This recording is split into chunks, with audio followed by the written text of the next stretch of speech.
अस्सलाम वालेकुम friends, welcome back to my YouTube channel daily tip with Asma. आज की इस वीडियो में हम आपको बताएंगे नसरीन नाम के बारे में अनोखी और हैरानकुन मालूमात। नसरीन नाम का शुमार लड़कियों के नामों में होता है। नसरीन एक इस्लामी नाम है।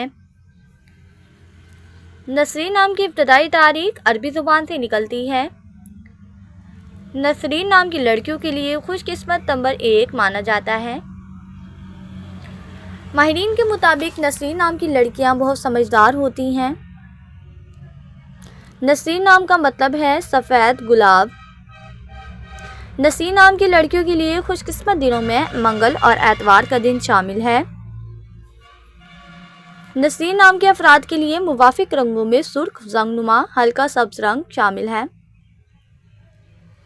नसरीन नाम के अफराद के लिए मुवाफिक पत्थरों में पुखराज पत्थर शामिल है।